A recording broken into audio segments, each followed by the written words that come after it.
Getting ready to enter the J Spot, on intellectualradio.com. Good evening, good evening, good evening, and welcome to the best night of your life. Woo!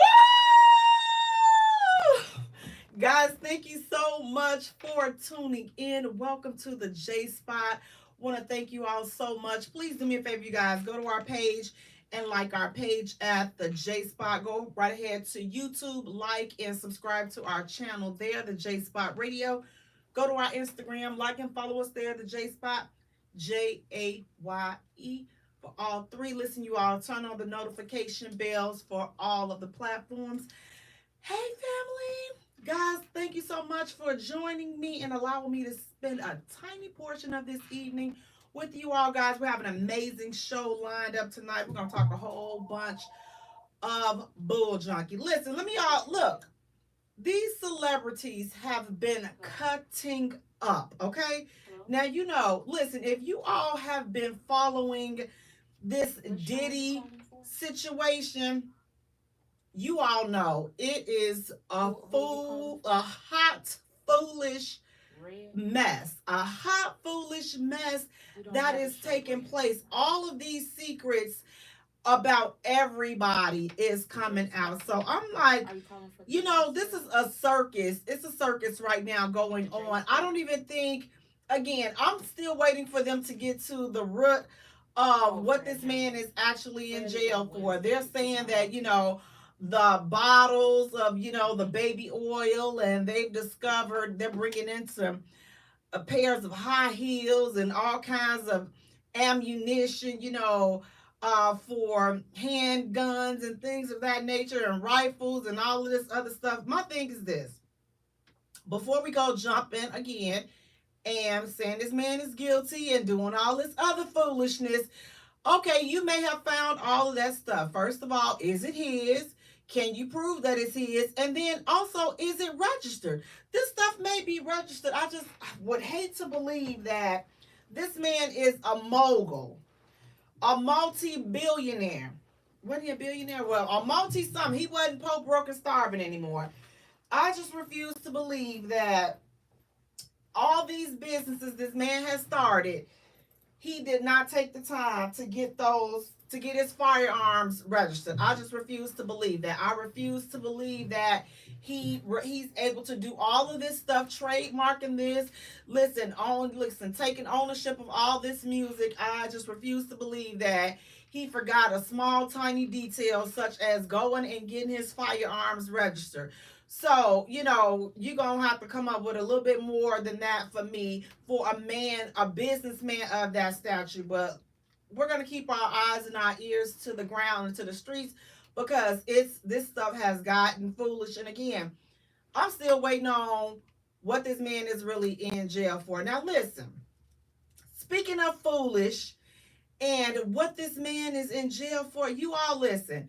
It is prom season, or we are just about wrapping up prom season. Graduations and things of this nature are taking place at this time of year. It's that time of year again. And you all listen, I am a little concerned. I don't know, but listen, I'm going to talk to you as a parent well, my son, he's been out of high school, but I'm going to talk to you from a parent that had a child coming out of high school on the cusp of the foolery that we are seeing today. And I want to know, what do you all think about this? Are these prom send-offs going too far? Like, it's too much. Like, has this gotten out of control? Because I feel like the whole point of prom, these folks have missed it. People literally are going into debt for the prom send-off, not the graduation, not the high school graduation, not the college graduation. These folks are going into debt over the prom send-off. You all on this west side of Chicago, when I tell you I've never seen so many Rolls Royces and Bentleys rolling up and through the west side. And listen, before you all start saying, listen, don't listen. Don't be hating. Let these young folks do what they gonna do. If their parents are going to do this for them, then who are we to say? Who are we to say what a parent should and should not do for their child? Who are we? We are another parent. And speaking from a parent, if you are living in an impoverished area, because let's be honest, let's be real, only poor folks are doing this. Only poor folks are going into debt and having these lavish prom send-offs. It's just like, I'm trying to figure out, I'm like, okay, so you having a prom send-off, have no problem with doing a prom send-off. We did a prom send-off. It wasn't extravagant. And I had told him, listen, again, I'm being on the cusp of all of this. He's like, oh, well, I want a Porsche and this. I said, listen, I looked down, I'm like, fam, please. First of all, the school that he went to, we lived in the hood, and he went to a private school over in yonder. So the price that I'm paying for your education, I'm like, listen, I can't even tell you all on air what I told this brother. If you want to know what I told this brother, drop a comment and say, Jay, tell us, and I'll tell y'all after the live stream. We'll have a sidebar conversation on what I told this brother when he asked me, can he get a Porsche?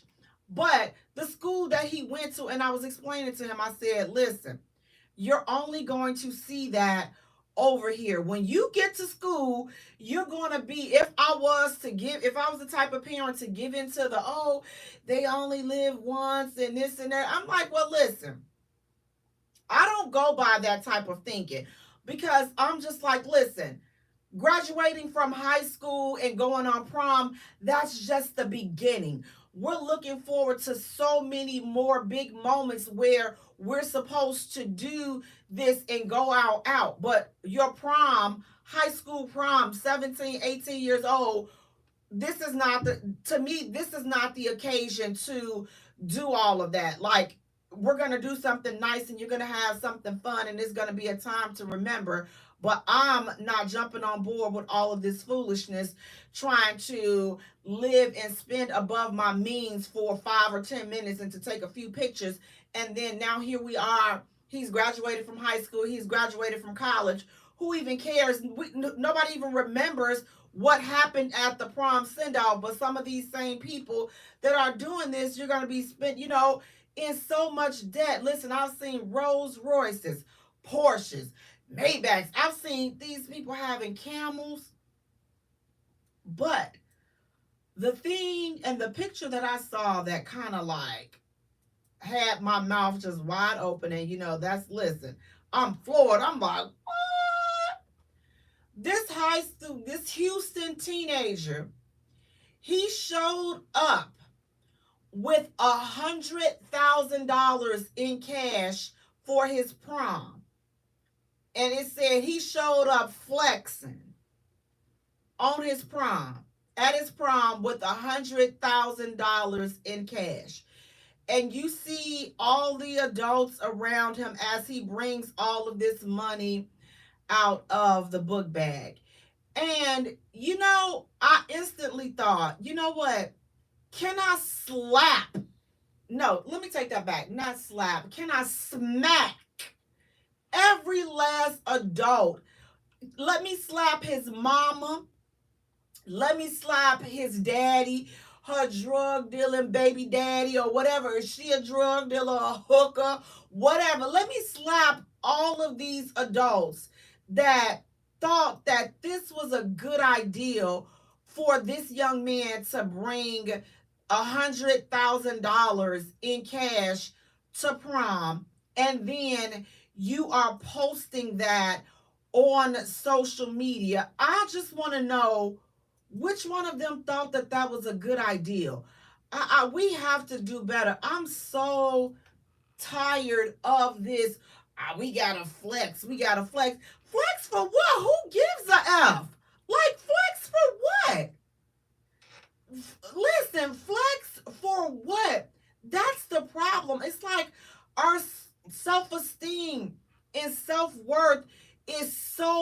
low that we have to feel validated. The way we feel validated in life is by going and trying to prove something to somebody. We spend so much time trying to, as they said in the caption, trying to flex. We spend so much time flexing till it's just like, why,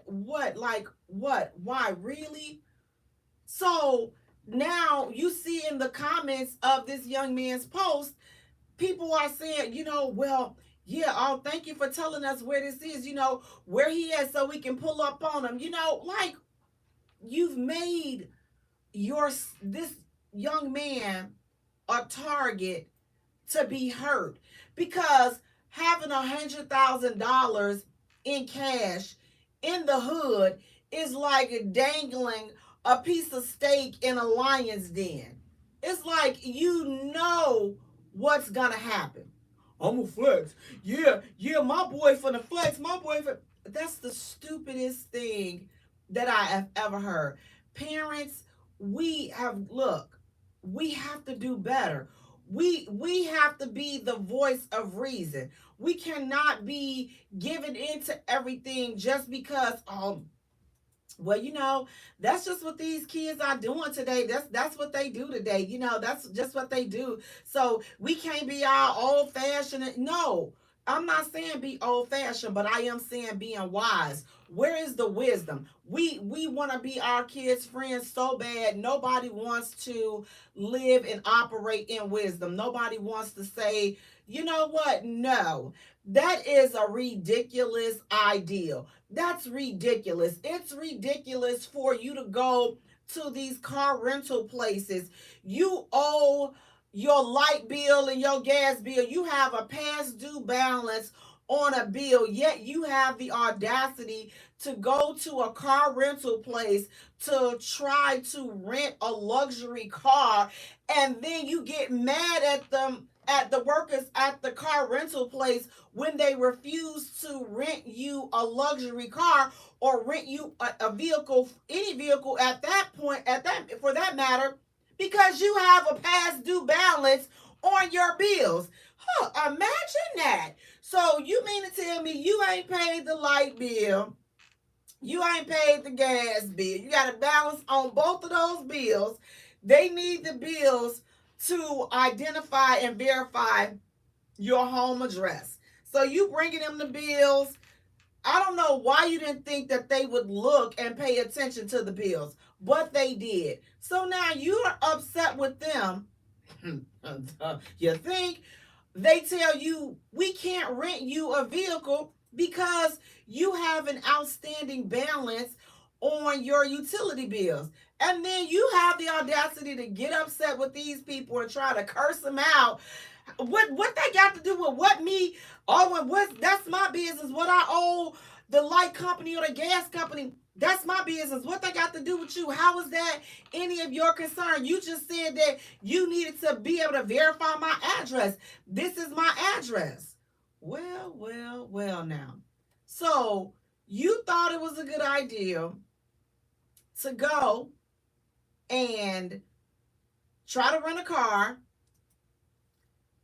with a bill that you have a balance on, and you don't see the problem in that. So you don't see how that doesn't make any sense. So your priorities being out of order, that's not a concern for you, because, we finna flex.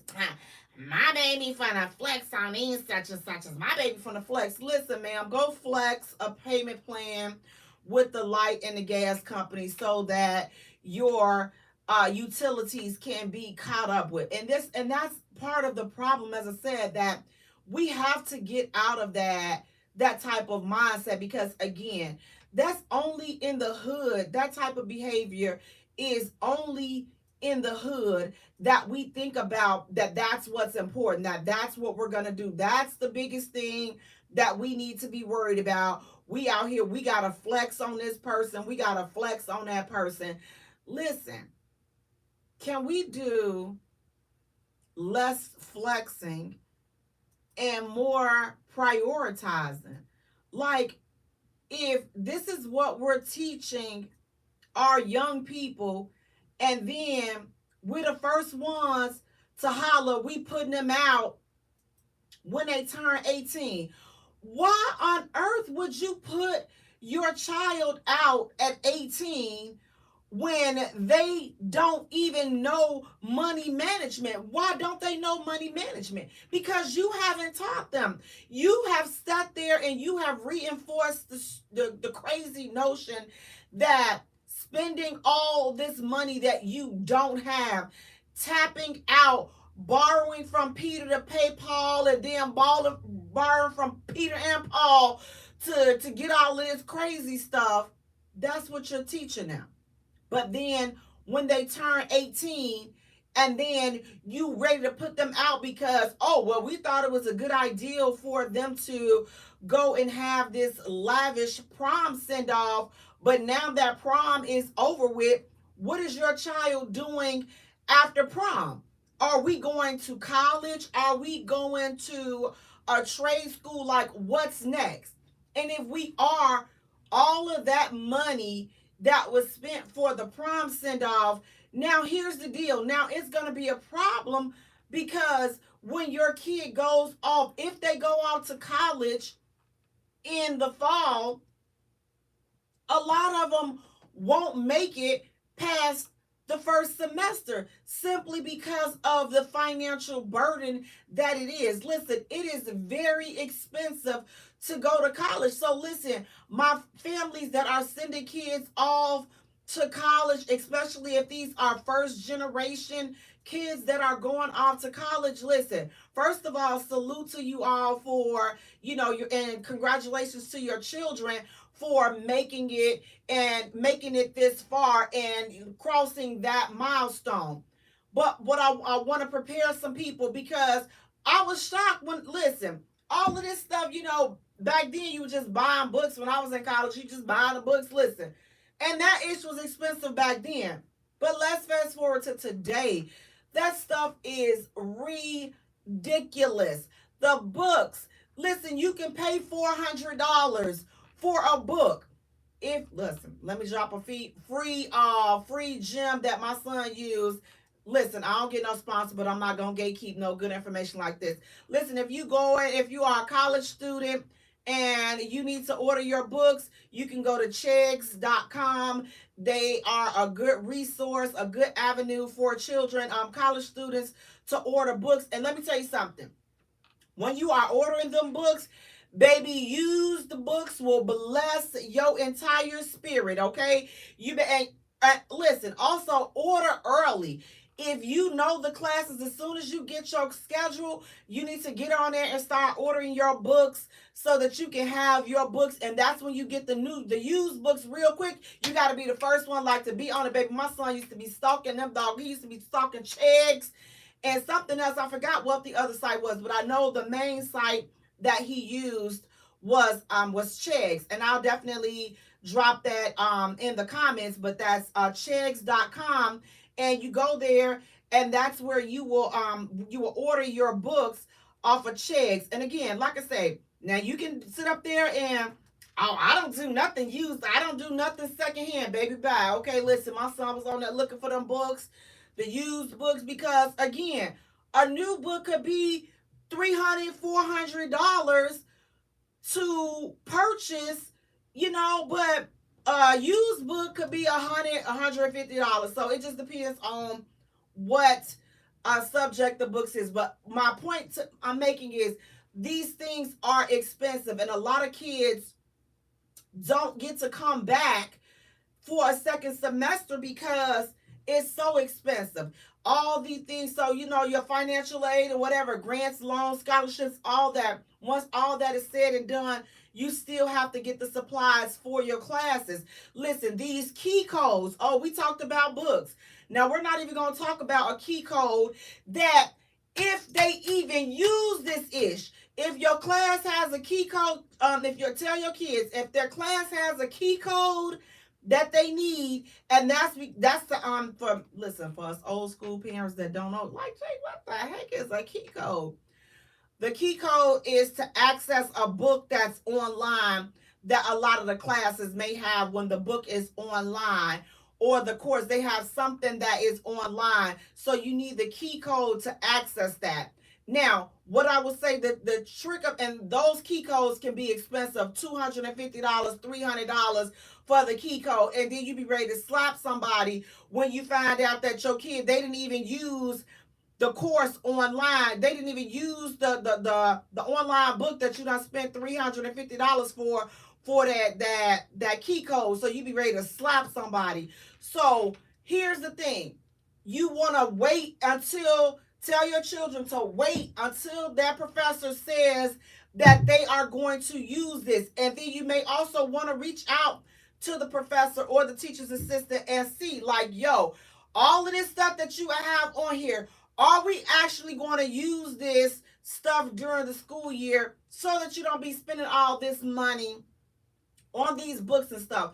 But what I'm saying is, so we'll have money to get the Bentleys and the Rolls Royces and all this and that. But then when your kid call you and tell you they need $250 for the key code, now you cussing them out. I don't got that. I don't got that kind of money. Whoa, whoa, whoa, whoa, whoa. Aren't you the same one that just bought them the custom, all these designer brand shoes and clothes and outfits and all this other stuff? Aren't you the same one that just got them this? So you need, as a parent, you got to have the same energy that you have when you're out here wasting money and buying all this name brand stuff that you're living above your mean. You need to have the same energy. So we got to do better with this stuff. We cannot be, this was, I sometimes I just get so embarrassed. I'm just like, you know, when are we gonna get it? When are we gonna stop being the suckers? When are we gonna stop spending all this money with everybody and start using some wisdom with the money? Listen, if you are rich, famous, and a celebrity, then guess what? Rock out, do what you got to do. But listen, I'm not talking about the stories that I'm telling you. This was not from no rich suburban area. This was right there, dead smack in the hood, where they eating oodles and noodles. Listen, and I love me some oodles and noodles. So listen. When I'm not talking down on nobody, I'm talking to you. As though you were my aunties, my sisters, my nieces, my cousins, my friends, my neighbor. I'm talking to you just like that. Because we have to get it together. So it's so disappointing when you see all of this. And the reason that it's being done, as it said in another post, so we can flex. Come on. Flex a stock and a bond. Flex some IRAs. Flex something that's going to give you a return on your investment. But you're sitting here, you renting this stuff $2,500 for 3 hours. And then none of your bills are paid for the next 2 months. Or you put it on your credit card and now you're still in debt. You're still behind. So let's just do better. Let's stop putting so much input and emphasis on financial things, on materialistic things, and build our way up. But these companies, like, they sit back and they just salivate and just rub their hands together because they know, baby, if we can't count on nobody to boost the sales in the economy, baby, we gonna count. Listen, black folks gonna do it. Listen, yes, they said, oh, black folks, listen, they're going to spend, even if there's nothing for them to spend, they're going to go into debt trying to flex. You going into debt trying to show off for people that you say, I don't care what nobody say or think, I don't care what about. Well, we spend a lot of time doing things so that people that I don't care what they say or think, we spend a lot of time doing things to get their attention, but yet we say we don't care what people think or what they say. Let's do better, you all, especially in today's society. We are living in a day and a time right now financially. Listen, the bottom is about to drop out of this economy. We don't have time to be spending like that. We really don't. We need to be putting all our little ducks in a row and stacking all our little crumbs and stacking everything that we have. We need to start being in a position to start doing that, because I'm telling you, when the bottom falls out, because it's falling, if you are paying attention to what's going on, you can see the balloon, and you can see the weight of the balloon. You can see all of that. It's just filling up. And before you know it, that issue's going to hit the fan. And guess who's going to be the first ones hurt? Us. Because we renting Rolls Royces, and we going and maxing out all the credit cards, so little Tonka truck can have $100,000 for prom out, cause he flexing on them such and such as, and da da da. He flexing. Now that was last week. Let's see how much money is left. Let's see what's really going on today. So you all, again, not looking down on anybody, not judging anybody. I am simply saying we have to do better. We got to do better when it comes to instilling financial strength and value into our young adults. We have to do better. So again, and this would be the same parents that will be putting their kids out at 18. You don't want to, if you can't respect my house, then you got to get out. And where they gonna go? Where are they going? If you haven't taught them anything, you haven't taught them how to balance a checkbook, you haven't taught them how to pay bills, how to get bills in their name, how to do anything, how to get a job, how to pay anything, but you ready to put them out.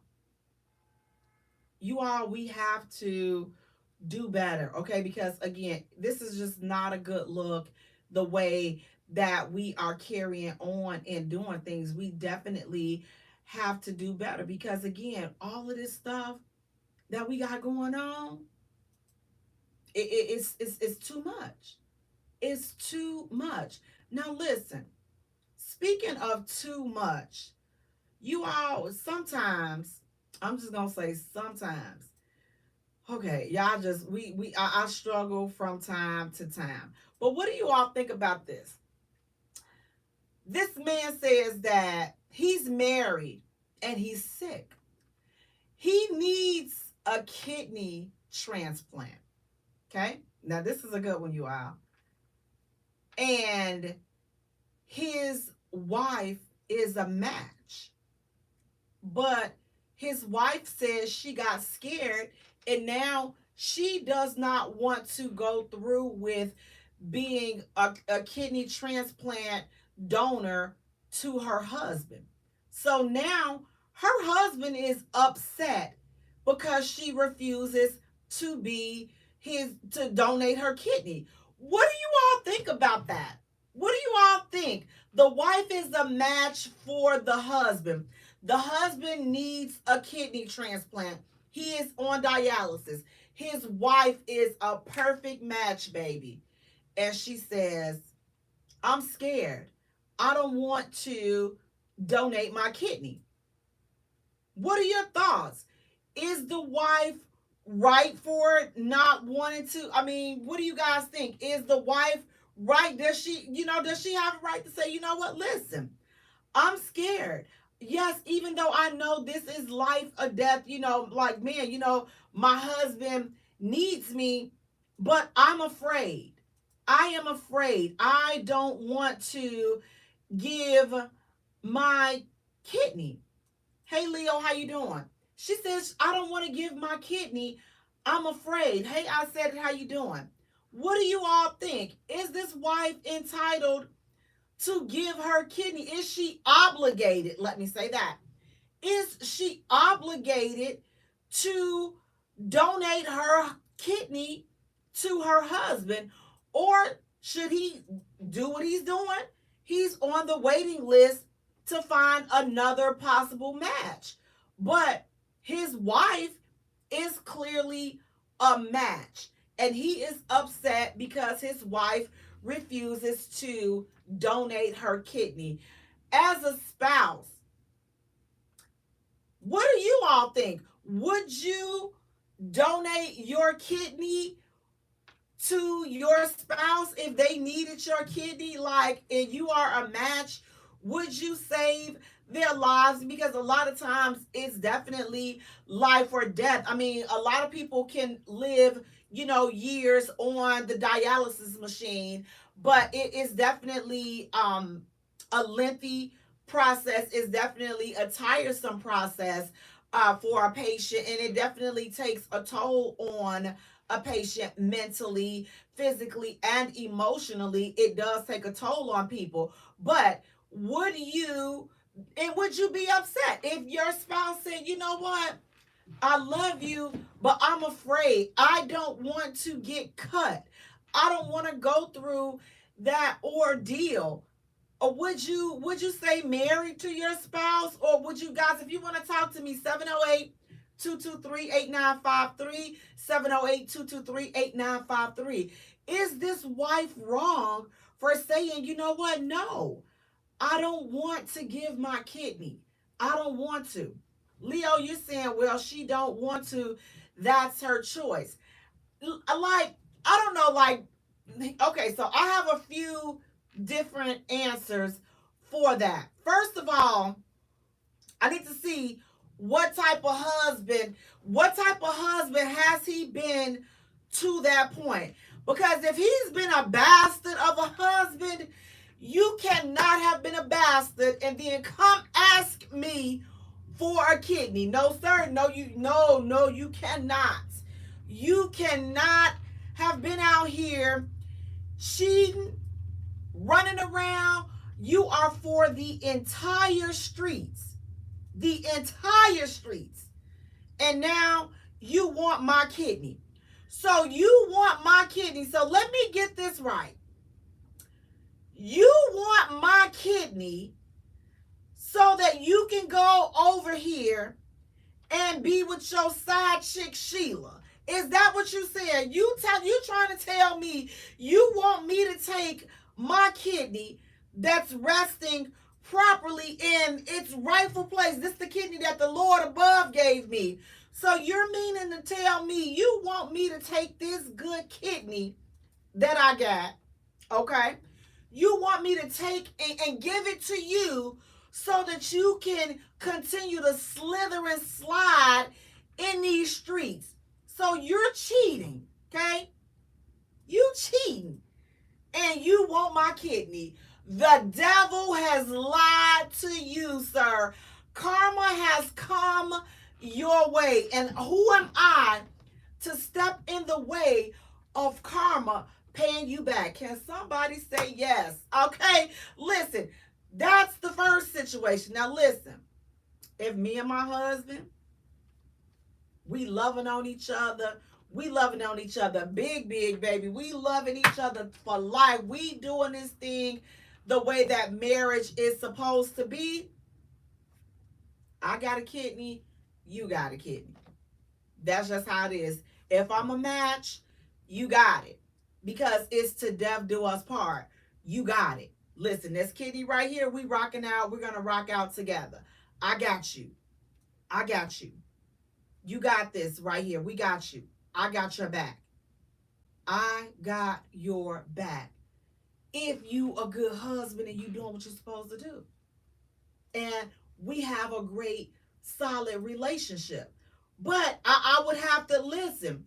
You're going to have to call the pastor and you're going to have to call everybody to talk me down and talk me into giving you my kidney if you have not done the right thing. Until you do right by me, if you have not done right by me, what do you expect? What do you, baby, I will be worse than the wife off a Diary of a Mad Black Woman. With the exception of I'm not going to be mad, because how am I going to be mad if this is my kidney? You blew your shot. Now you want to have a Num Yoda Reikio moment. Now you want to have a moment of solace, and now you want to right your wrongs and all. No, I see, because my thing is this: it's not sincere now because you need something. So now that's when the phony apologies come in. I wasn't. I know I wasn't a good husband. Just said I was a bastard. Just say it. I know it. I wasn't much. But I really need, like I needed you to come home those nights, but yet you chose to slip and slide and slither in the streets. Is that the need you're talking about? Okay, got it. Got it. Got you. She's not obligated. And sir, you have to respect her fear. But keeping it 1,000%, 100,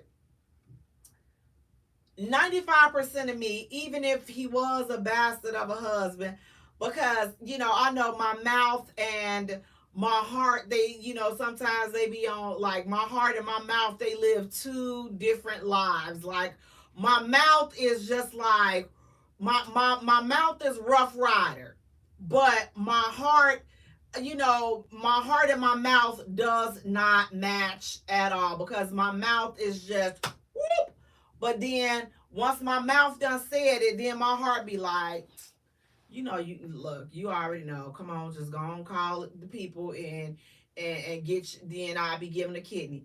Now, what will happen now when my mouth and my heart is on one accord is, now after I done gave you my kidney, and let me find out that you still, or you went back out there to Sheila and them, I'm taking my kidney back. You don't have to worry about going in for another transplant, because I'm going to perform my own transplant. Now that my mouth and my heart is on one accord with that, I'm going to do my own transplant, and I'm going to get my kidney back, and I'm going to put it back in its rightful place. But you, sir, will not have my kidney and be taking this kidney around, because let me find out, I'll be like, calling the other chick, calling.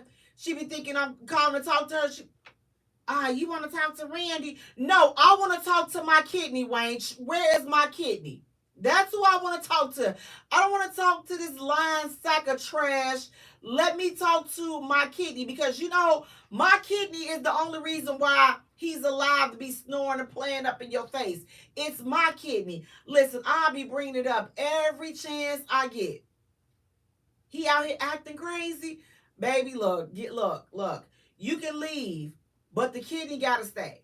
You can leave, but the kidney has to stay. So, look, again, I don't fault her for being afraid, because, again, at the end of the day, it's her body. And having a kidney transplant is a huge deal. But, ma'am, if at all possible, I mean, it's going to save his life. And again, it's a lot of other different variables to consider. So let's say, for instance, okay, she gets past him, she gets past being afraid to donate her kidney, but he's living a life that he will mess that kidney up. Then no, I'm not going to give you my kidney. Example, if he was a drinker, alcoholic, and that's what caused his kidneys to fail, alcoholism, well then it's a strong no. You're not getting my kidney, because you're still suffering with alcoholism, which means that you're going to get a good kidney and you're going to mess this kidney up because you still have an alcohol problem. So no, you cannot get my kidney until you get yourself together. So no, sir.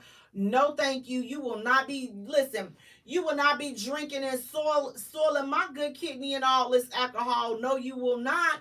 You will not be a drug addict and be messing this good kidney up.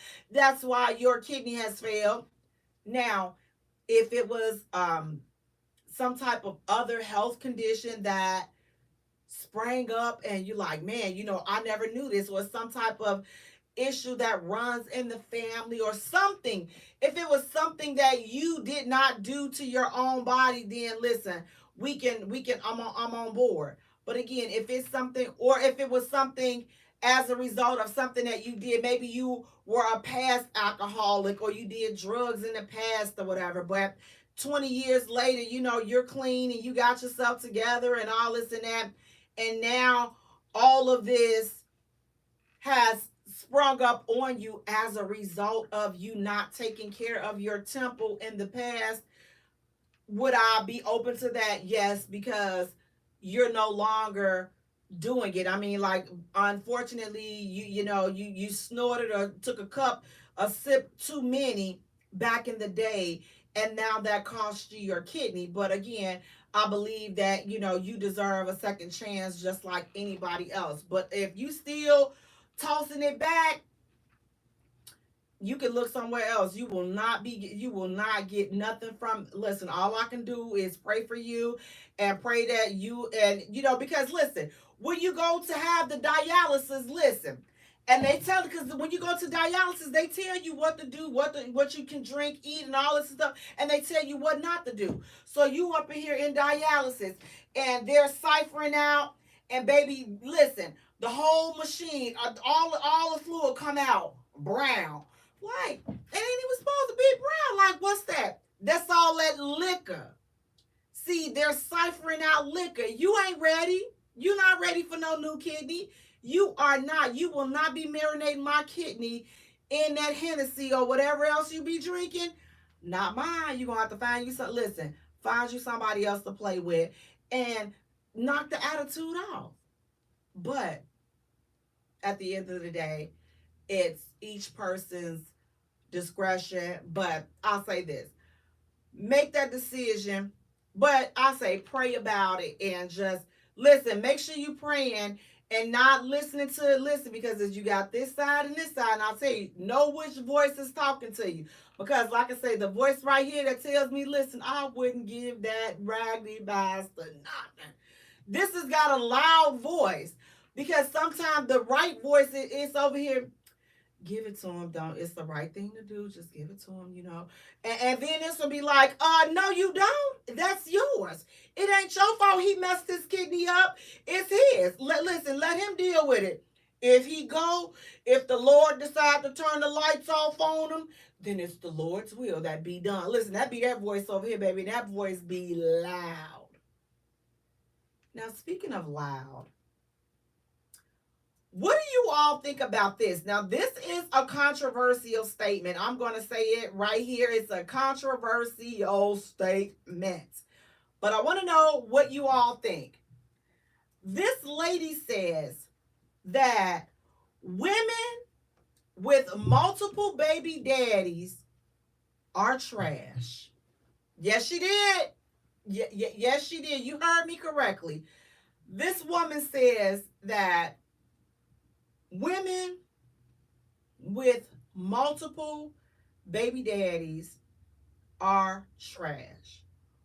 What do you all think about that statement? Do you think that there is some validity to that statement? Is there some truth to that statement? Or is this just, do you think it's a clickbait statement?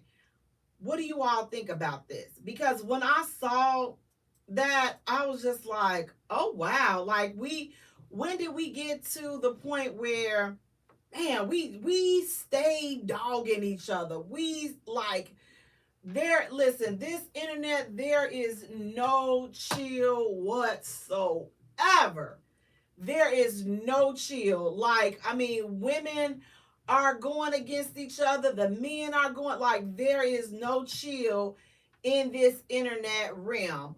But what do you all think? She says that a woman that has multiple baby daddies is trash. That women that have multiple baby daddies, that their decision making, that they lack decision making skills. Now, I'm looking at it like this. First of all, let me just say, I totally do not support that statement. I do not, because we don't know what, like, and here's the thing, before y'all start, listen, just hear me out. Everybody has a story. So we don't know what the story was. Like, and some people are saying, you know what, listen, I've had guys say, listen, I don't care what the story was. I see the end result. And the end result is that she got multiple baby daddies. Oh, and especially if she never married any of them, I don't care what the situation is. She did not govern her hoo-ha accordingly. And therefore, a woman, a baby mama with multiple kids, multiple baby daddies is trash because she did not govern that thing accordingly. Now, here's what I'd like to ask. If it's her thing, how do we have a say in how she governs it? Like, it's hers to do what it is that she wants with it. Like, I'm just going to play devil's advocate. So, to say that a woman that has multiple baby daddies is trash, again, I don't support that statement. A woman that does not take care of her kids, I feel like she is trash, because how are you having these kids and then you're not taking care of them? But once these little jokers are here, like, you have to make the most of your situation and move on. Is this situation ideal for everybody? Absolutely not. Let's listen. We're going to be real right there. This is not an ideal situation for everybody. It's not. If you feel like a woman with kids and multiple baby daddies is not desirable to you, and that's something that you don't see or want to have in your life, you have a right to not want that type of situation in your life. But to say that she's trash based upon her decisions to have multiple kids by multiple men, to say that she's trash, I don't think that that's a fair statement. So if you were to say that, I want to know what makes her trash. Why is having multiple baby daddies trash? Now, again, I am not condoning it and saying, oh, yeah, we finna get on up here. Because, listen, I do believe that having multiple baby daddies, it tears up the family structure. Like, we've totally gotten away from what a traditional family should look like, what the traditional family is. We have totally gotten away from that. I'm going to be honest about that. We have gotten away from that. And we need to go back to that, because our communities are definitely suffering because we are not doing the right thing and we are not building up the family structure in the right way. So I'm going to say that we definitely have to do better with that. But again, to say that she's trash, to say that she's not valuable because she has multiple baby daddies, I'm not on board with that. I'm on board with, and I can respect you saying, you know what, listen, I can't deal with a woman that has multiple baby daddies. I just can't do it. It's something I just can't do it. It's a no for me. I can respect that, because you can say this is not the situation for me and not be saying that the woman is trash just because the situation is not for you. You totally have the right to say that. But to say that she has no value, or that, because when you calling somebody trash, you're saying they have no value. To say that she has no value, that's, I don't believe, and I'm not rocking with that statement, because again, you don't know what life currents have brought her to the situation where she is. If you say, listen, you know what, that's not the situation for me, that's respectful. Leo, you're saying, no, well, I don't want a woman with multiple baby daddies. And again, I'm definitely on board with that. I support that because again, dealing with, first of all, just dealing with one kid and one, it's a lot. Dating with kids, and we're gonna talk about that in a bit tonight. That's what we're talking about. Dating, the truth about dating someone with kids. So dating with kids is a lot. So I can only imagine you got to deal with this baby daddy, this baby daddy, this baby daddy. It can be very complicated. It can be very messy. It can be stressful. But then you can have some situations where these people have sat down, they have worked out their co-parenting arrangements, and there is no issues. There is no drama. It works for them. But if you step into the situation and say, man, dad, man, this is too much. This is just too much. This is too much. I can't deal with this situation. Wait, so Leo, you're saying, but if she got one or two, I understand. But five or six, oh no. I did say she was trash. So what makes her trash if she has five or six baby daddies, different baby daddies, but she's taking care of her kids and the parents, they are taking care of these kids. They're doing their co-parenting thing, all five of them, all six of them. They are making it work for the situation that they have found themselves in. What would make her trash? Is it the number? Again, that was a choice that she made. So if she's taking care of the kids and the fathers, they're taking care of the kids, help me see now why she's trash versus one or two. You said if she had one or two, you could understand. Five or six, you like, nah, dog, she trash. What changed? Because of the number, what makes her trash now based upon the number? And I really want, again, just playing devil's advocate, just trying to get an understanding of how some men and some women would feel that way. Again, I'm looking at it and I understand when you say, no, I can't deal with nobody that got multiple kids, multiple baby daddies. I can't deal with that. That's just not my cup of tea. Got it, can do nothing but respect that because that's not your cup of tea.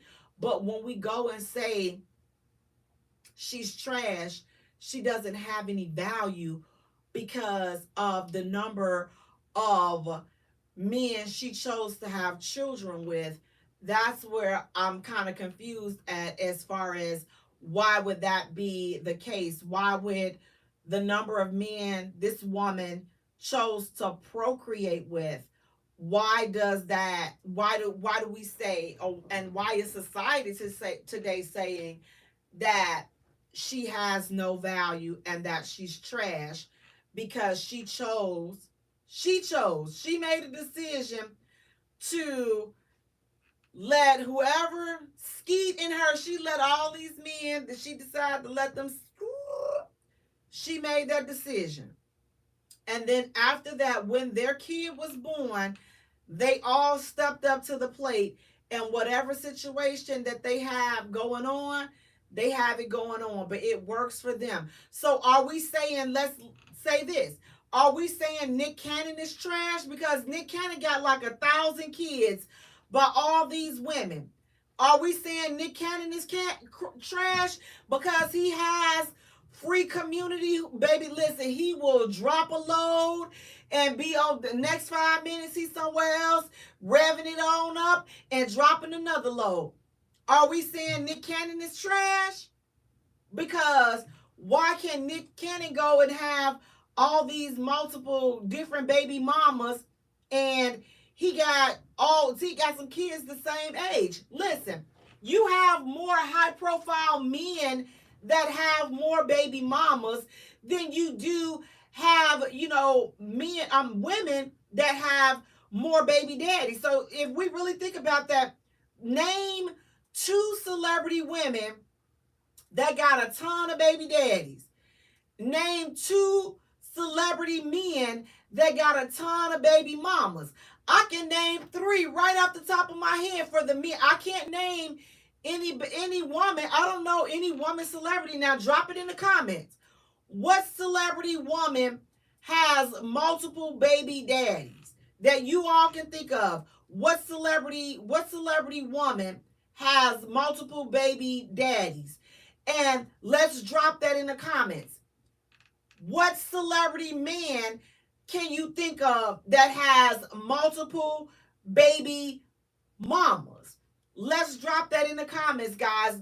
I want to see. Let's see if we can compare how many celebrity men do you know that have multiple baby mamas versus how many celebrity women have multiple baby daddies. Okay, you said Erykah Badu. Okay, now drop them in, Cedric. Hey, Cedric, how you doing? So now we got, okay, so we got Erykah Badu for the women that got multiple baby daddies.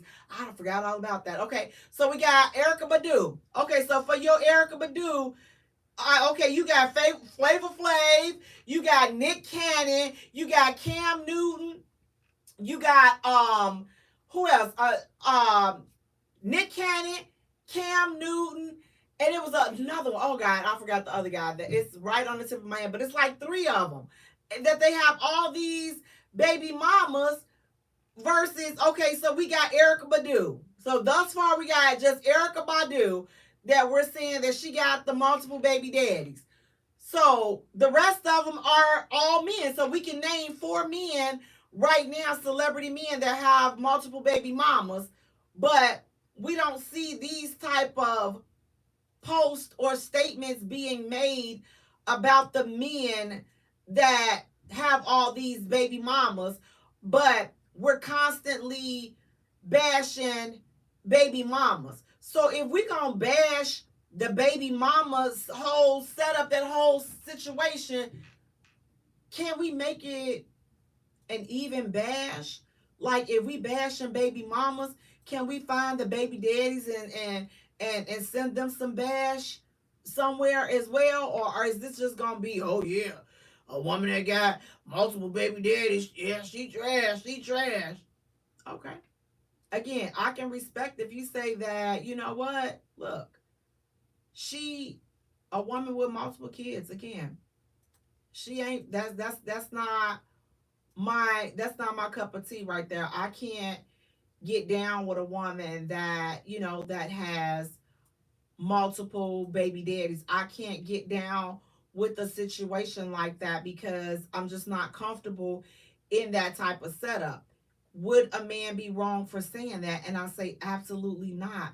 You are entitled to want what you want, desire what you desire, and love how you love. So there is no right or wrong way to love how you love. But the problem becomes when we say that a person is trash based upon the decisions that they've made. And I said something key. The decisions that they've made. This is a decision that they make. So it's like, okay, listen, I made this decision and I have to live with it. So whatever it is that I did or did not, I got to live with it.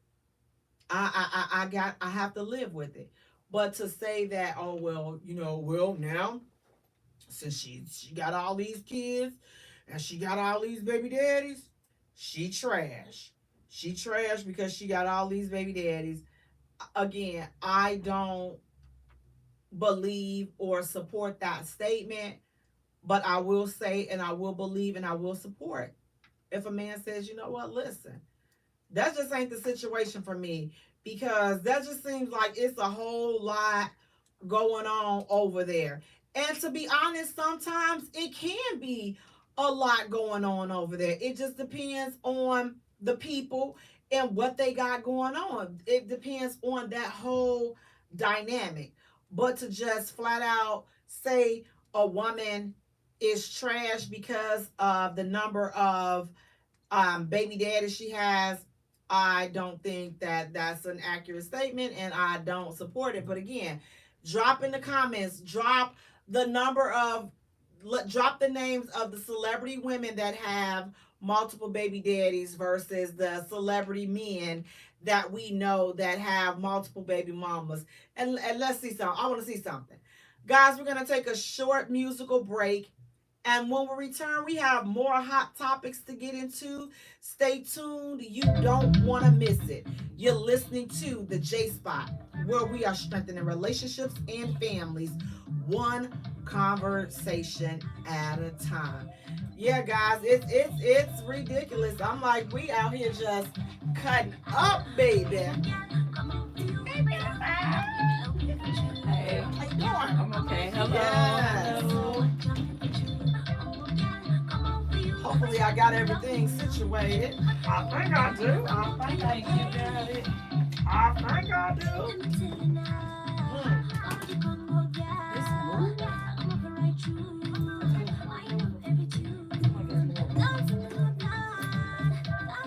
But guys, drop it in the comments. So far, we got just Erica Badu that we're saying that we know she have multiple baby daddies, but we don't have anybody else. What other women? They're saying that women that have multiple baby daddies are trash. And so I said, Sierra. she got multiple baby daddies. Okay. So we get Erica. She got 2 baby daddies. Because Future, I think that's his name. She got a baby with him. Okay. So we got 2 so far. So we got Erica Badu, and then we got Sierra. So we got Flavor Flav. We got Nick Cannon. We got Country Wayne.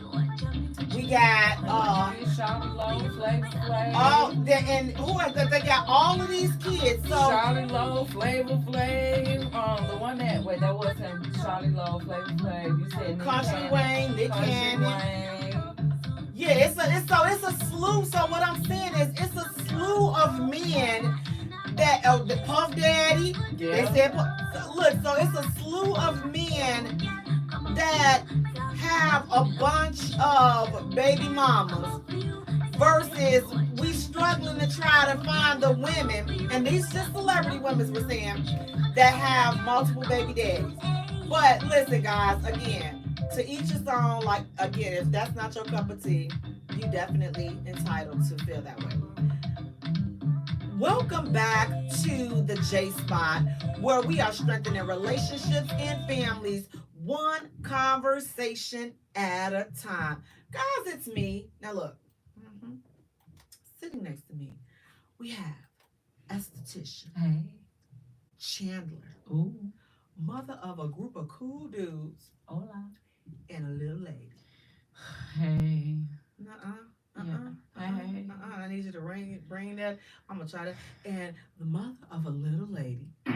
Missy Woo Woo. Yes, that's what I'm talking about. Lady Lotus, how you doing? I'm okay. I'm here. Good. I like that little song. You hear that song coming in, it kind of like wake you right on up. Come on, Yes, come on, listen, that's Gabrielle Palandi, and she's over in Trinidad, and that is Congo Gal. So definitely hit her up and go to YouTube and stream it, and definitely support her. And listen, you all, tell her that Jay sent you, and that's JAYE. But I hit her up a couple of weeks ago, and I told her, she's like, oh my gosh. So, but guys, thank you so much for tuning in. Please do me a favor. Go to our YouTube channel, like and subscribe us there. Guys, definitely make sure, listen, y'all sleeping on that YouTube channel. I need you all to go to YouTube. We are trying to get our 1,000 subscribers. We are almost there, y'all. We are almost at 800. So I need 122 of y'all, 152, no, just 200 of y'all. We can do it because it's more than 200 of y'all here. It's more than 200 Let's do of it. y'all. Let's go. Go to our YouTube channel, subscribe, and like our channel, share our videos. We have so much stuff on YouTube that is not even on Facebook or Instagram, so y'all missing out because everything is on YouTube. So go to our YouTube channel, the J Spot Radio, like and subscribe. Hit that. Yeah. Notification bell. Bang, bang, Boop. bang, ski, ski, ski. Bang, bang, bang, ski, ski, ski. Only the West Siders know that. Only the West Side from Chicago. Listen, we was getting to it. Listen, that shoulder just said, not today. You thought so? I learned the move, girl. What you The move? personal trainer got to doing some of the mobility moves on me. And she took my arm and she had put my arm back that way, took my arm. It was a little crack right there. I didn't even know we'd get a crack. It right there. Girl, that thing went crickety. And then she came over here and it went crickety. And I was like, wow, I feel amazing. You felt like you got a tune-up. She got the little, she got the little yoga block and had me put my head on it, do my arm like this. I said, oh, my chest done open up. I can breathe. Mobility, y'all. Do the mobility, then strength training. Well, listen, I'm going to have to do the mobility, the strength, and all. Listen, baby, let me tell you, guys, look, I don't know if you all just wake up and just stuff that should not be happening, just should not be hurting. Like, I'm just really getting the range back in my elbow. I'm just like, you know what?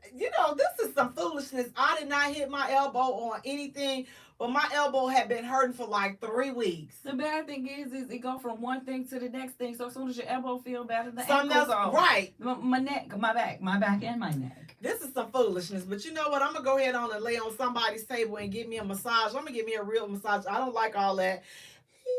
You got to dig deep. I need that deep pressure. tissue. I do too. Last massage I got, I looked, I said, this poor little baby ain't about to do nothing. And I'm just let me tell you, she got in there. She did? Ooh, she got in there. I wish I could tell y'all where it was. I just know it was in Indiana. Oh, We're going to have to hit that road on Fridays because they got a special on Fridays and you get the whole 9 yards for like $65. A massage, your foot detox.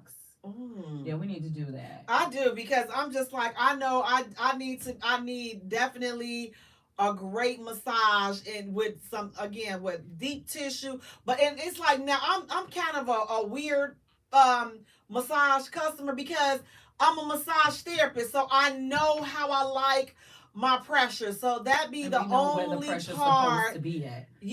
I'm just like, oh, come on, man. You know what I haven't experienced that I would like to experience, that the Mr. experienced, where the little lady just jump up on the pole and start walking on your back. Oh, I want that. She don't work that no more. She was my competition. My must have got her up out of there. He said she jumped up on the pole and jumped up on my back, and she was just walking in my back. Now, how much did she weigh? I don't know. You know them little things don't weigh that much. Because they listen. If you only weigh about 50 cents, listen. I don't want to get cancel culture and all this because I ain't politically correct. But them little things, they be little. But she got up there on his butt and cracked that back. Well, he said she was putting her heel in the back and doing like this in the heel of the back. I won't say that. You know what? That's kind of how they do at this other spot that I was telling you about. That they get butthole. Where they get. I was just about to say the forbidden spot. Yeah, they get naked up in there, and like I said, if you guys have never, so I went to the nudie spot. I'm not gonna say the name because again, they not sponsoring us. But when I tell y'all, I was just like, I'm really not a good one for going there because. I'm like, I hate seeing the women, they all shaped like SpongeBob SquarePants, and then they just walking around up in there, just letting everything hang. Baby, I seen one of the ladies, I think them things was down to her kneecaps, and I'm just like, you not gonna hide or like nothing, baby. But those is the people that you supposed to look at for inspiration, because if you could sit there with that looking like Snuffleupagus Oompa Loompa, and it doesn't bother you, and they just free. Baby, that thing. My double D's that's hanging down to my knees, and I'm just fabulous. I want to go to a nude beach, and I would not be a good candidate at those type of beaches because again, just going to the massage. Oh my God, just. Imagine, listen, and that's just this particular spot. I think that's why we ain't went together because I don't think that would be a good look. I went by myself. I was so glad that I went by myself, and so we can go in sessions like 15 minutes apart. Like I'll go first, you go first, and then when you come out and you in the area where all the massages and stuff, take place, then we can go. But I'm like, I don't want to sit Listen, y'all, and I was teasing Sister Vance, after she done listen, baby, she nearly threw a bottle or something at me when I told her I wanted to see her booty in the, Listen, you all, I be messing with Sister Vance all the time. That's anybody don't know who Sister Vance is. That's my mama. So I be messing with my mama all the time. But I was like, girl, I cannot take you there. I'm gonna need for you to tone it down because you're making me hot. You done made the heat come up because I'm, hey, mama. We will not be taking her there. But listen, speaking of take you there, what do you all think about this? This lady, what do you all think about mothers nursing in public? Nursing a baby. Listen, she up here at the table ordering her something to eat, and baby, she got that thing all up in Junior mouth, just like plot out, like the baby eating, and she like, okay, well, yeah, you know what? I'm gonna have me a steak and I'm gonna have me some potatoes and this and that. Baby ain't got a care in the world, and she is nursing Junior in public at the table. What do you all think about that? Do you think that, you know what, baby, and that, listen, anybody see some nursing thighs? Them things be huge. Listen, we didn't even see the baby's head because, baby, them things be so huge and full of milk that you couldn't even see Junior's head. But trust me, all you saw was some little claws because Junior was holding it like this. Baby, Junior holding it like, listen, I wish, look, I'll slap anybody that take his food. What do you all think? Do you think that there should be a separate section? Do you think that mothers should go somewhere, that they should not be doing this in public? What do you all think about that? Do you have a problem with seeing a mother nurse? Lady Lotus, do you have a problem with seeing that? Or what do you think? I am a nursing mother and I'm going to nurse my baby. And if you don't want to see it, then don't see it. Now, I am a polite nurser, if that's how we say that. I do have the little blanket. So I do cover up with the blanket, but I have had to at the restaurant when them kids hungry, they hungry. You can't always take breast milk with you if you don't have, what do you call them, coolers and all that. And ain't nobody got time for all that. I gotta carry a baby bag and a baby. I ain't got time to carry coolers to make you happy. So my thing is this. So look, I feel like, if you nursing them again, like you just said, Lady Lotus, you can put a blanket over it.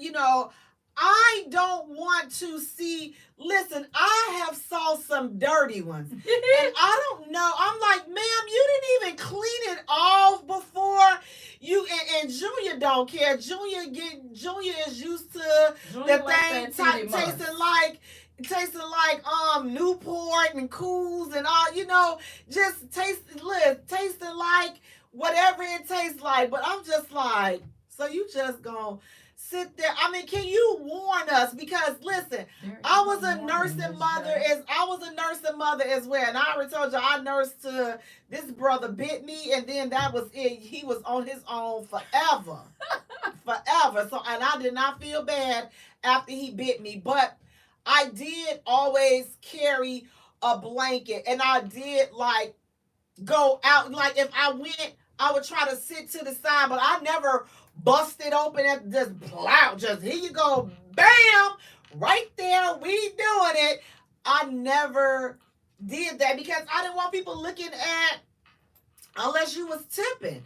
Now, if you tipping, that's something totally different. But we not sitting up here giving out no free looky looks. We not doing that. I feel like at this day and age, who cares? I mean, these girls walking around, they don't even wear clothes no more. Like, I don't even know why you came outside. You just took some fishnets and just was like, put it on, I'm going outside. So if I got to look at all that, you looking at the little meat around my breast because you ain't seeing the nipple. You just seeing the little meat. And you going to see that little meat in the little cut-off shirts anyway. It shouldn't bother you. Eat your food, be happy, unless you hungry. Unless baby, you see more than that, and you see more than that getting breakfast at McDonald's, baby, because some of them listen and will bend over.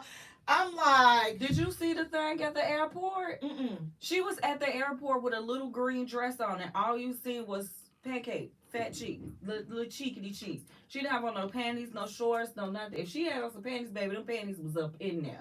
But all you seen was little booty cheek. And I'm talking about you didn't feel the air, the coolness coming back there. They don't.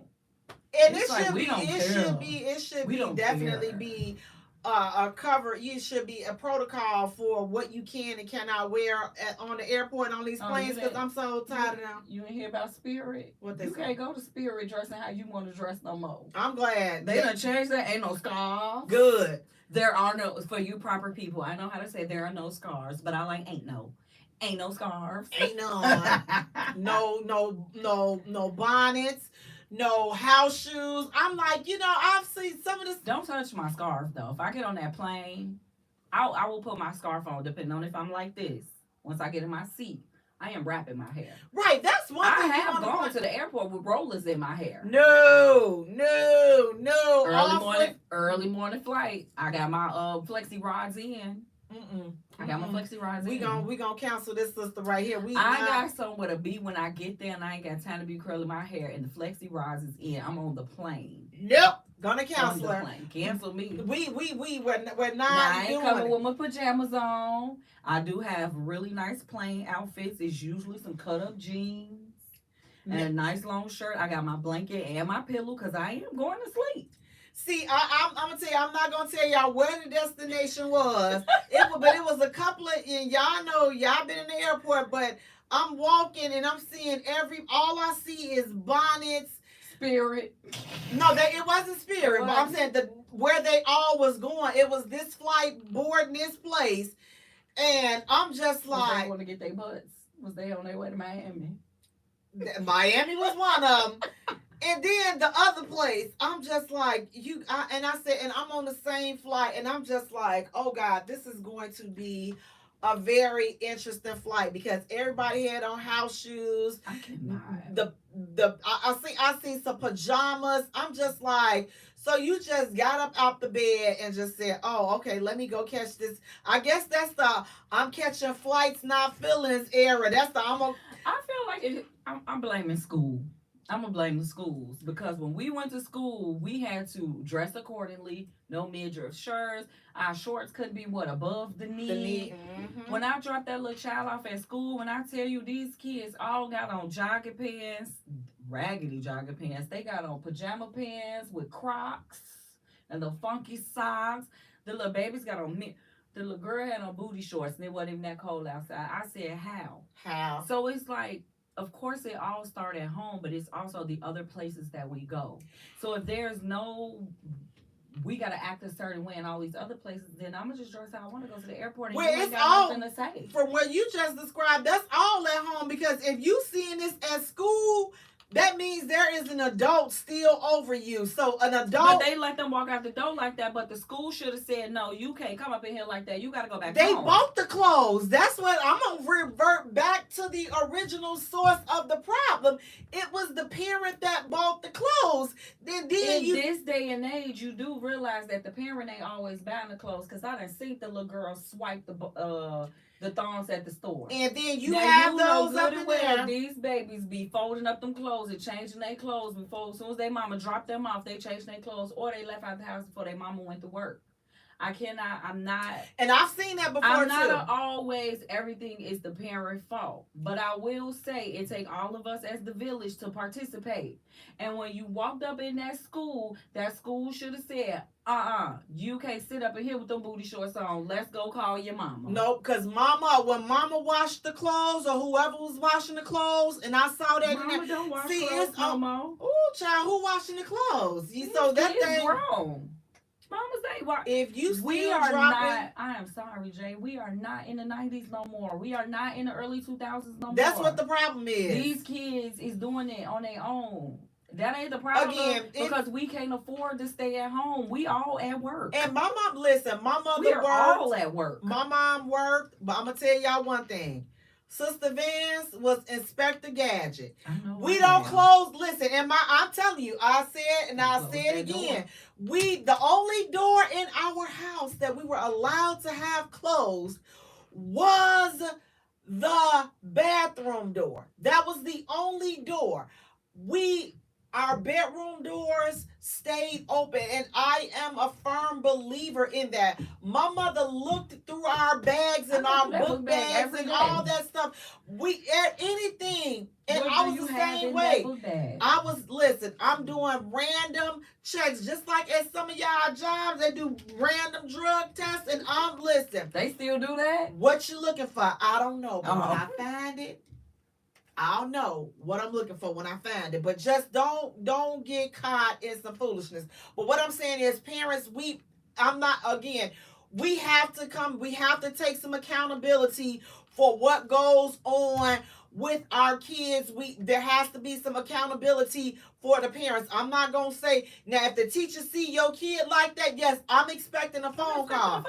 But I'm expecting to see, once I call you, I'm expecting not to see this again. But I'm expecting also that the parent is involved in seeing something that's going on. But I'm not going to blame this all on the teacher. I wasn't blaming it all on the teacher, but I'm just saying you a part of the problem. We couldn't go to school like that. Why they could come to school like that? Because these parents don't want you saying nothing to their kids. That don't got nothing to do with the school changing the law. The law is the law. It's just like your job said you can't come to work like that. I don't think that they let you come to school. They can wear whatever they want to wear to school. They don't turn them around. They're not saying anything to them. They not saying nothing, but it's in these handbooks what they should and shouldn't be doing. Whatever they want, I'm telling you. Is it in the school? Is it in the handbook? I ain't seen nothing in the handbook. The handbook don't look like our handbook either. They have handbooks, because I read the little kids' handbooks, and I be like, so what you got that on for? I had look. I'm like, so you can wear that to school? Huh? They don't say none. Huh? I said, huh? What? You can wear, if you can hum me, you can hit me. If you can hit me. You supposed to? Nah. Well, find you some business and change. All I'm saying is we have to do. My story every day is, do you have something in your book bag that is not supposed to be there? Because, they take the little toys and all kinds of stuff. She just had a little birthday. She got the little animal thing. It reminded me of the DigiPets. That thing get on my nerve. Man, but I said she couldn't take it to school. Guess what was in her book bag when we leave? I see the bubbles hanging off the side of the book bag. I said, now, didn't I tell you last night to take the stuff out your book bag? You couldn't take it to school. I said, now I don't trust you. So now I gotta say, what's in your book bag don't belong there. Don't make that face. Take it out. Just put everything right here. I go through drawers. My sons will tell you, my mama went through my drawers. I do random checks. That's what you have to do. I'm checking everything in here, because I don't want to be surprised. Why you check? Jay, when these kids get a certain age, they need their privacy. They need you to trust them. I'll trust you when you no longer live in my house, and I still don't trust you. So therefore, they, like the old folks used to say, I trust you as far as I can see you. And that ain't even a lot. I'm like, 'cause wait a minute. Take these contacts and these glasses off, baby. That means we have no trust. Let me tell you, you could be right here in my face. And if you have caused me to not trust you, and that's what your little friend at right now, I don't trust you. I don't even know how you're going to earn this trust back. Well, listen, speaking of earning trust, tonight we are talking about the truth about dating someone with kids. Lord, we have been talking. It's like the kids have been the talk of the show for tonight. But when you think about it, I'm like, being out here, today's dating streets, for me, I think that it's different today. And I don't know, what do you think about this? But today seems to be different, dating with kids, even if you're not out here dating, but what you can observe from people that with kids that they're out here dating, I think is really different than it was in the 90s when we were growing up. Because the level, first, let me just start off with the level of disdain towards women with kids. We are like at an all-time high. And I don't remember experiencing that when I had my son coming up dating. What do you think? I don't think I've ever experienced it. I think it's always been around. It's always been there. I think it's just out there more because of the internet. So people got something to say. Okay. And all it takes is for one person to say something and for something to go viral and then here comes somebody else. Well, let me talk about it. But it's always been there where people don't want to date somebody who got kids or their kids too bad. I It's mean, it's I a think it's a it's a I mean, I don't know. I didn't have issues like that. I didn't date people, and I always put that out in the front. Look, I got 5 kids, I got 7 kids. It's 2 daddies. Feel how you want to feel. Either you accept us or you don't. But at the same time, my decision was also not to date like that when I had my kids because I'm not bringing you around now. So I didn't really experience any of that, but I never noticed my friends or anybody else experiencing that. like I remember dating. So I have one kid. So I remember dating. And I didn't bring people around my son because I'm just like I felt like I had a I could have had a kind of trigger finger, and so I wasn't in the space to be having strangers around my son, so I wasn't really big on that bringing people bringing people around. But what I do remember is I'm just like, man, I all this stuff, and I guess maybe because me personally, I didn't like the attitudes and some of the stuff that women are saying today.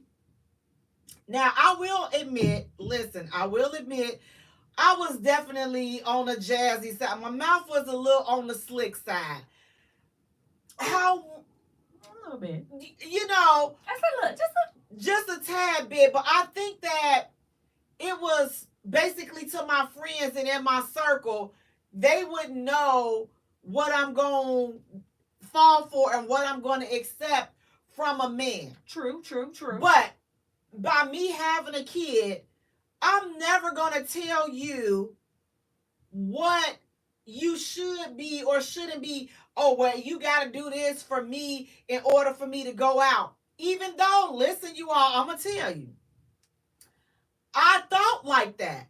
I felt like, okay, you know what? If you want to go out with me, then I need you to pay my babysitter. And that was just I was like that. Listen, okay? Listen, call it whatever you like.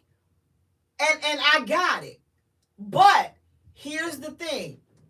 They never knew that that's how I thought. The reason why I was doing what I was doing is because I thought like that. But I never came off like I ain't going out with him like he gotta pay my babysitter. Da, da, da, da. Even though I thought like that. So how I did it, I was always nice, demure, and really not like just a subtle. I don't even know if you would call it a drop. So I would remove. So what I would do is I would be like, you know what? Dang, I want him to pay for my babysitter. So if he don't pay for my babysitter, I ain't going out. So I'd be like, you know what? Man, I was looking forward to going out, but I'm like, I ain't gonna be able to go out this week because my check is a little short. You know how to pay my bills and everything. Girl, got a little independent thing going. Dress it up. Knowing I got my money. And I'm like, but you know what? I don't have enough for a babysitter, so I can't go out this week. But on the next pay, and listen, I always be like the next pay period. So that's like 2 weeks away. So now here's the deal. If the dude's serious about, he's gonna pay for the babysitter. Hands down. So mind you, my thought of mine was always, I ain't going out with you unless you pay for my babysitter. That's what my thought. So that's why I put on the little show for it. And then I would get it almost all the time. And if he didn't offer to pay for it, depending on how I was really feeling, then I'm like, we ain't talking no more. I ain't but I think I ain't talking to you no more. I think that's just the difference in the ages. Not even the ages, but every generation has personalities, and every generation come out with something different. And the generation of men that we were growing up with and coming up with, they were more prone to doing things for us without talking about, I ain't paying $50 for no date. I'm not paying for this. I'm not doing this, and I'm not doing that. Because they were paying. Like, they were paying to get hair done and nails done. But I used to have stuff. guys be like, we finna go to the River West tonight. Here, take this. You ain't gotta spend your money. Here. Yes. I got your drinks. Even if you wasn't going out with them that night, you going with your girls, they were giving you money to have a good time, because that's how I show that I'm interested in you. I want you to have a good time. I ain't worried about nothing you about to go do, because I'm secure and safe in mind over here.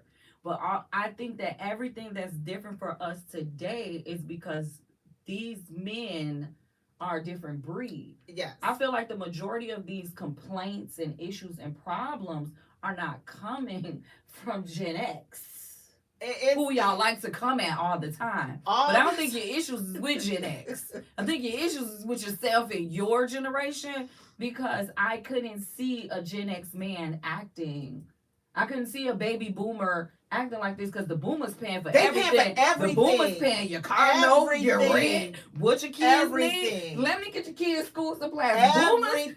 Boomers will pay for everything. And a Gen X man, he's gonna do, I feel like, whatever is needed to show you that I'm here for you, I got you. You know, that's if he really into you like that. Now, if that Gen X man ain't into you, he gonna do what he gotta do to get the draws. And so some of you all may be saying, so why she sitting up here trying to get this from the dude, and what her baby daddy doing? Paying his child support. It don't got nothing to do with that. Paying his child support as he should. What was we taught? Time is money.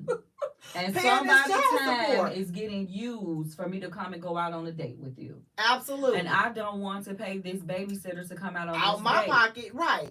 But and if you couldn't, but again, for me, I'm just like, if you couldn't, then that's fine. Like I say, if depending on how I was feeling about the situation, then I'm like, okay, well, no, I ain't gonna, I'm not gonna, because again, when you go, and I was like thinking about it like this too, to have access to a babysitter like that. You got to use them babysitters wisely, baby. Wisely. The circle that I came, to get a babysitter and be able to get outside, I'm trying to make it a time to remember, because I don't know when I'm be able to come back outside and play. For real. Except we had to watch each other kids. And she had one. I'm bringing what? I was bringing three. I was bringing three. And we can't go outside at the same time because our babysitters is each other. So like, all right, you go out this week, I'll go out next week, never really being able to go out together. So the rare times that you got a chance to go out together, you got to make the most of it. But when you are dating someone with kids, there are a lot of things. It's a lot to take on. Especially if you're someone that does not have kids. I think for me, I'm thinking that people that have kids, they should only date people that have kids. That's what I'm thinking, because don't nobody want to be the Brady Bunch dating somebody with a whole bunch of kids. You got a bunch of kids, I got a bunch of kids. I'm not saying a bunch, but I'm just like, if you have kids, because I think that people with kids understand people with kids' responsibility. That's what I think. And so now, like being an empty nester, I couldn't see myself dating somebody that has little kids at home. I cannot. Because again, you're going to come home and you going to see what's going to stump you up is that math. You're going to come home with that new math. You better take it to school. You better get a tutor. No, how to do it. And your daddy at work, and see now, listen, he gonna come home, the whole house gonna be tore up. The only thing that's gonna be intact is the table with the chair with your kids still sitting at the table crying. But the whole house gonna be tore up. You know why? I done tore the house up because I couldn't help the baby with the math problem, and they sitting up there crying because they telling you, my teacher said You gotta do it this way. You doing it wrong. Well, Hey, tell your get teacher up to do on. it. Tell your Then teacher to listen, do see it. now I done told the whole house up because Tell your teacher to do it, because that ain't how we learned how to do it, and ain't nobody asked y'all to change how we do math. Because Faja is learning math the old school way. If I gotta help her, I'm telling you now. I'm gonna tell her, Daddy, don't come up in here because we using sticks. Don't tell me she can't use a stick. She better draw 10 sticks on that paper and cross the lines out. because them She better kids, use they them baby, listen, fingers. they quick to tell you doing it wrong. I'm doing it right. I'm doing how I learned. So I know. So it's just like it's a difference. So yes, having kids, but when you get into the thick of it, and you're dating someone, so like say So I think that's more of a stipulation of saying I couldn't see myself dating someone with younger children. What if this man was to come to you and he had, a 20-something-year-old off in college doing her own thing, got her own apartment building, she don't need us and all this and all that. He has a child, but that child ain't lived at home right. and all that time. So it's a difference in saying don't date somebody who have kids if you don't have kids. It's having it's having an understanding of what you want to deal with when it comes to somebody who has children. I definitely wouldn't want to date nobody with no babies. If I have a 7-year-old, if they ain't the same age, if they ain't in that same age bracket, I don't want to change no diapers no more. I don't feel like dealing with any. I don't feel like dealing with any of that. And here's another thing too. I would flip it, and you would look at me and be like, "You got a lot of nerve." I don't even want to deal with your 7-year-old. I have my own. Baby, see, that's what I'm talking for yours to be teenagers. I'd rather deal with the attitude, and then I'm at the point to where if you got a daughter, I don't even want to date you. Like you got to come at me with sons, because this little girl right here is just gonna get me locked up. See, I would be like this, so I look at it like this. So like, just to piggyback on your example with the 20-year-old, and they're in college, so there still has to be a conversation had there for even dating people that you got a kid and they have kids. So one of the conversations that I think that a lot of times that should come up that really doesn't come up until the last minute is, okay, listen, what should we do? What would you do if your 20-year-old, your 21, they're getting ready to graduate from college. Now they need to come back home. Or you have a grown kid. Life happens. They got to come back home. Now, this person that doesn't have kids, or even if you do have kids, how does that look? Are we talking about that like, okay, listen, my young adult have to come in here, they got to come back because X, Y, and Z happened. Is that person going to be okay with that? And I know a lot of people would be like, you know what, I'll cross that bridge when I get there. But me, I kind of like, because you have a kid, I'm like, I need to make sure that we have a game plan just in case. So I'll be like, listen, if something happens with your son or your daughter, what are we, if we're together, what are we going to do? How will we handle that? If something happened with my kid and they have to come back home, how are we going to handle that? Like, are we going to let them come here? Are we going to pay for them a place till they get on their feet? How does that look like, so that we can kind of just have a plan instead of waiting to the last minute? Because again, let's be real, stuff happens.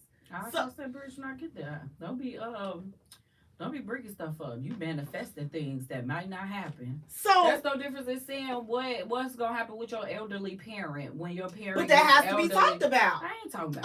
I would like to like, that's something I'm big on, talking about things like that, especially if it's situations in the now, because again, these are situations that cause people to break up.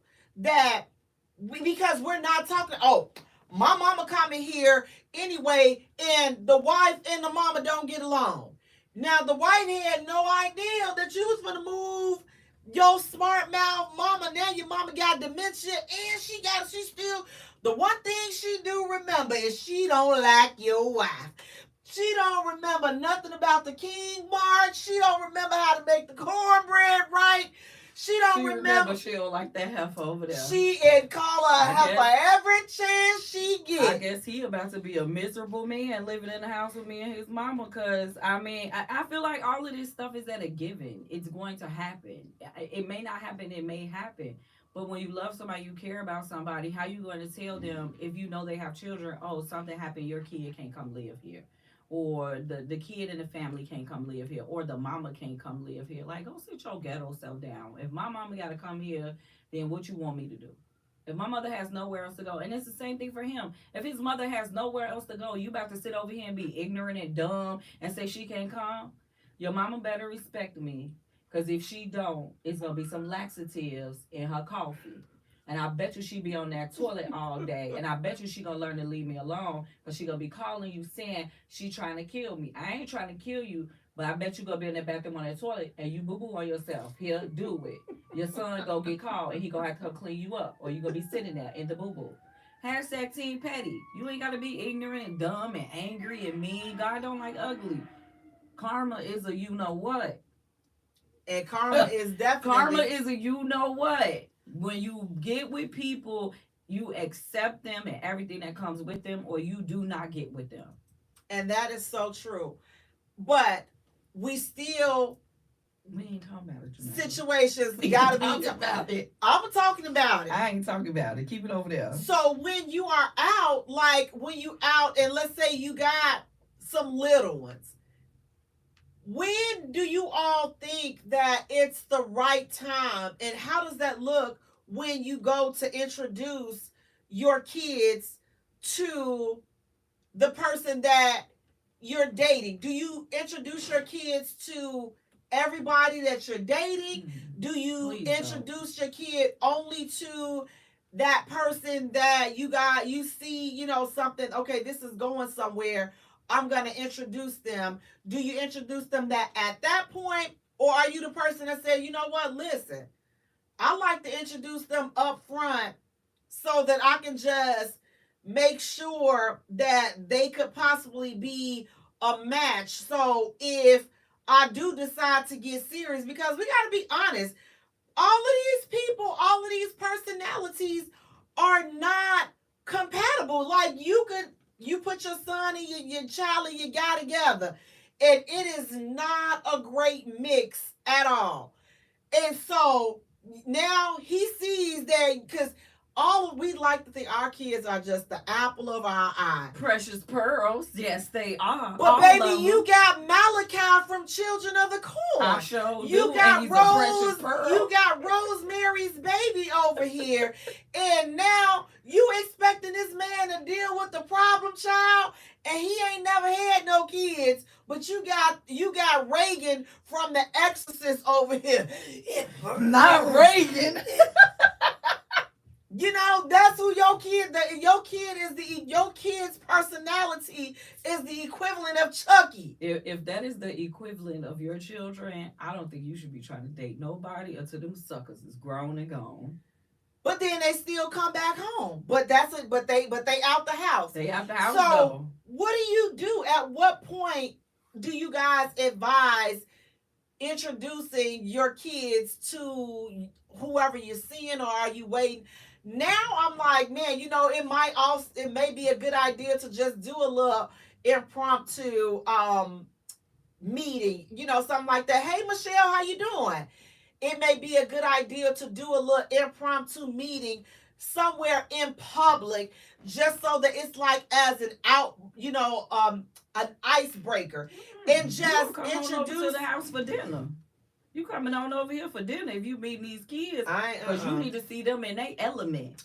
Yes, that's why we need to go to. That's why we need to go to Chuck E. Cheese and let me see exactly how. Because you take them to Chuck E. Cheese, you gonna be coming up out your pocket. You see the real. You see the real in them, because when you take them to Chuck E. Cheese and the first time you tell them no, they can't get no more coins. That's when you see the real them right there. That's a spoiled them. When you tell them, no, you know, that's it, or it's time to go, and them little kids don't be ready to go, they be like, you ain't my daddy. See, that's where it comes out. See, I don't agree with that. I agree with true colors is at home.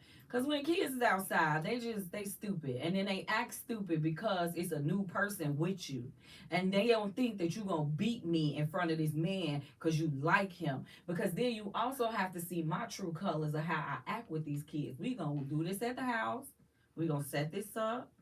We gonna do it just like we go to the grocery store. If you embarrass me, I'm gonna embarrass you. So now, what happens when dating the person and they don't like your kids? Okay, then that's fine. It's over. On to the next one. Why are we crying over spilled milk? Now, on to what you were saying about how do you feel how long we should bring our kids around. Now, I will say I have a problem with you waiting until you fall in love with someone. You done fell in love with this person. And then you bring this person to your children, which is, what my mama did. She fell in love. And when she fell in love, that's when she brought him to me. They ready to live together. And I just met this man. And so now every time I ask you something, I got to ask him, who is he? I don't even know him. Absolutely. I don't care that you've been with him a whole year. That is not my daddy. That is your boyfriend. You not even giving me a chance to like him. You are forcing me to dislike him because you throwing him at me. I feel like when you hit that warm and fuzzy, not the butterflies, like the warm and fuzzies on the inside. Like, I need to see you. I want to see you. Like, I miss you genuinely when you gone. I genuinely miss you. You know what I'm saying? Like, I ain't at the point of saying I love you. All right, we got to do this. I got to see how you and the kids go mix up. Because at this point, if it doesn't work out with you meeting my kids, it'll hurt because I have grown to like you, but it won't tear me apart. And maybe I'm always, maybe we could be friends. Maybe we could, hold on to a little bit of something. Maybe when they get a little bigger, because it could just be he can't handle that. I never had kids before. It's too much for me. I can't deal with it. All right, cool then. Let's stay over here. Maybe you could jump in, jump out, jump side to side if that's what I choose to do. But I never really bought guys around my kids. My kids have seen 3, they daddy, the ex-husband, this dude I tried to date that didn't get worked out on. They see him. That was an issue because the kids did not like him. But I can genuinely see why my kids didn't like him. And you got to pay attention to why your kids don't like because somebody. Kids are very Because he was perceptive. a snitch. And I taught my kids not to be a snitch. You don't tell on your brother to get your brother in trouble. And he was one of them people where they snuck out the back door. Mind your business. I didn't ask you if he snuck out the back door because I knew he snuck out the back door. Wait a He think minute. he's slick. I knew what he was doing. You didn't want him to tell you what the kids was doing? No, I don't. Mind your business. Mind your Wait, business. so he there. So what, that ain't his business if he there? I'm not saying it in that type of way when it comes to the kids. The kids' minds is mind your business. My thing is, when it comes to your kids, you cannot allow the children to know who the sources are that are telling you the things that they're doing. Because if they know who the source is, when they get around Miss J, they're going to act different. When they walk past Miss J house, they going to ship up and ship right. I don't want them to know that Miss J told me, I seen that little boy walking past this house with that little girl, and they was hugged up real tight, Miss Westmoreland. I think I done told y'all my governmentals. I think that you need to keep an eye on them. I never tell my children who told on them. So now they know you in here telling on them because I keep yelling at them for everything that you telling. Why you keep telling? Mind grown people business. So maybe you stop yelling and let them keep telling and then just plot on them. You mind your grown people business. And you got to plot on them and watch them. No, he was a problem. You got to watch people sometimes. He was a problem and he had to leave. And see, this is why, you guys, this is why it's so important to have the conversation, because when you are dealing with people that have kids, and I don't think that it doesn't matter what age they are. I mean, I think that the older they are, it's definitely, we just will have the conversations, the what if type of conversations, if they need to come back home, what if, like those type of conversations, if that relationship is going forward and being serious. But if you are somebody that's dating and your kids are grown and y'all ain't talking about nothing serious, then in my opinion, there's no reason for us to even be bringing our kids up, because our kids are grown and we not even sure what we doing right now, so we not even talking about nothing. I need you to see these kids before we get to talking too serious, because it might not be equally yoked, and we can't do it. And that is you so might be true. a demon, because you might be a demon that I can't see and my kids can see, because what they tell us, if the animals and the children don't like that person, something wrong with them. And your blinders could be on, and you might not even see the cinnamon sitting right next to you, but that baby saw it, they and that baby see scream and yell every time that man come around. So when you talking or about that woman, the truth about dating people with kids is that there is not a one size fit all. You guys, there is not a one size fit all, and you have to have a conversation. And again, that's what we're just trying to say, put that out there. We got to start having more conversations, and having these conversations, for me, I believe sooner rather than later, because when you have these conversations sooner rather than later, then that prevents people from, getting a negative taste in their mouth, because now you've experienced something that wasn't pleasant to you because you were not prepared for it. So we definitely have to do better in just having these conversations, and start having these conversations up front. Guys, I want to thank you all so much for tuning in. Please do me a favor, you all. Go to our page, our YouTube channel, like and subscribe to our channel there. That's the J Spot Radio. I need y'all to go help us build this up to over 1,000 subscribers. Come on, y'all, help us get this up. You can do and it. Watch our videos there so we can get our subscribers and our watch count up. Go to our Facebook page, like and follow us, the J Spot. Go to Instagram, like and follow us there, the J Spot. J is JAYE. For all three, turn on the notification bells. Until next time, you all take care of yourselves and each other. Boop, boop, boop. Peace out, you guys. Good night. Thank you. Listen, and start telling them, listen, I got Chucky over here. I got little Chucky. I got the seed of Chucky. I got Annabelle.